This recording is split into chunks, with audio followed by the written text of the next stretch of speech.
आज हम वैद्युत द्विध्रुव की निरक्षीय रेखा को लंबाटक रेखा भी कहा जाता है पर स्थित बिंदु पर वैद्युत विभव निकालना सीखेंगे। वैद्युत द्विध्रुव, ये आवेश का परिमाण Q है, तो आवेश के परिमाण समान हो, प्रकृति विपरीत हो। ये प्लस Q आवेश है तो ये माइनस Q आवेश है। तो प्लस Q आवेश बिंदु A पर स्थित है, माइनस Q आवेश बिंदु B पर स्थित है। तो जब परिमाण में समान किंतु प्रकृति में विपरीत, एक धन तो दूसरा ऋण आवेश बहुत अल्प दूरी पर स्थित होते हैं। यहाँ A और B के बीच की जो दूरी है वो 2L है और इसका मान बहुत कम है। अल्प दूरी पर स्थित होते हैं तो निकाय की इस रचना को वैद्युत द्विध्रुव कहते हैं। अब लंबाटक रेखा, इस A और B को मिलाने वाली रेखा के मध्य बिंदु से, अर्धक बोल रहा ना, तो मध्य बिंदु से, है ना, और यहां से 90 अंश का कोण बनाती हुई, ठीक है। तो 90 अंश कोण में ये रेखा गई, है ना। तो जो बिंदु होगा वो इसमें कहीं भी स्थित हो सकता है ना, निरक्षीय रेखा पर। हमने मान लिया बिंदु यहां पर स्थित है, ठीक है। तो तब बिंदु P पर हमें वैद्युत विभव की गणना करनी है। तो A से P तक की दूरी निकाल लेंगे, ये दूरी, है ना। तो ये समकोण है। अब ये मध्य बिंदु है ना ए बी का, ये पूरी दूरी 2L मानी तो ये हो जाएगी L। और ये जो बिंदु P है ना, ये मध्य बिंदु O मान लो है।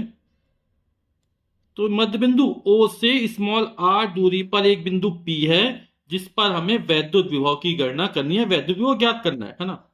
तो ये दूरी स्मॉल l है, ये 90 अंश कोण है, ये दूरी r है। तो पाइथागोरस की प्रमेय से, है ना, ये कितना हो जाएगा, R square plus L square का वर्गमूल हो जाएगा, square root of R square plus L square. A से पी तक की दूरी। इसी तरह बी से पी तक की दूरी की जरूरत पड़ेगी तो ये भी इतनी निकलेगी, क्योंकि ये स्मॉल एल है, ये आर है, तो ये भी निकलेगी बीपी दूरी का मान भी under root small R square plus L square. वैद्युत विभव भाई एक अदिश राशि है, धनावेशकरण विभव धनात्मक होता है जबकि ऋण आवेशकरण विभव ऋणात्मक होता है। तो वैद्युत द्विध्रुव के प्लस क्यू आवेशकरण बिंदु पी पर विभव, तो हम कितना हो जाएगा, बिंदु आवेश ए पर स्थित माना, या V1 भी लिख सकते हैं, जैसी आपकी इच्छा, हमने VA लिख दिया। आप V1 भी लिख सकते हैं यहां पर, 1/4πε0 Q अपॉन ए से पी तक की दूरी AP हो जाएगा, और AP का मान रख देते हैं, कितना हो जाएगा, 1/4πε0 Q upon under root R square plus L square, ठीक। इसी तरह वैद्युत द्विध्रुव के आवेश माइनस क्यू के कारण बिंदु पी पर विभव, ये माइनस क्यू के कारण बिंदु पी पर विभव ज्ञात करना है। दूरी बीपी है, उसका मान कितना है, root of square root of R square plus L square.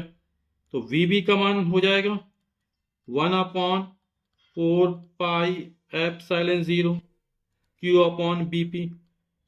आवेश कैसा, ऋणात्मक आवेश, माइनस क्यू है तो माइनस क्यू लगा दिया, तो हो जाएगा, सीधे माइनस लिख देते हैं, 1/4πε0 की ओ बीपी का मान है under root R square plus L square. अब हमें बिंदु पी पर परिणामी विभव ज्ञात करना। परिणामी कैसे निकालेंगे, क्योंकि विभव अदिश राशि है तो यहां पर जो होगा वो सीधे योग कर देंगे, यानी परिणामी विभव VA प्लस VB।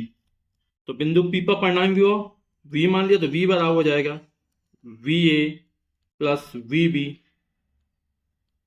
VA का मान है 1/4πε0 small q upon square root of R square plus L square, plus था प्लस लगाया, इसका मान माइनस में, है ना, तो इसको ब्रैकेट लगा के लिख देते हैं, 1/4πε0 q upon square root of R square plus L square. तो ये हो जाएगा 1/4πε0 q upon square root of R square plus L square. यहाँ पे माइनस लगाना भूल गया, माइनस आएगा, है ना, ये लगा दिया, और प्लस माइनस का ये माइनस हो जाएगा, तो ये हो जाएगा 1/4πε0 q upon square root of R square plus L square. आप देखेंगे ये दोनों मान पूरी एक जैसे, है ना, तो माइनस था तो घट जाएगा, कितना आ जाएगा, 0। यानी वैद्युत द्विध्रुव की निरक्षीय रेखा पर स्थित किसी बिंदु पर वैद्युत विभव का मान कितना होता है, 0 होता है।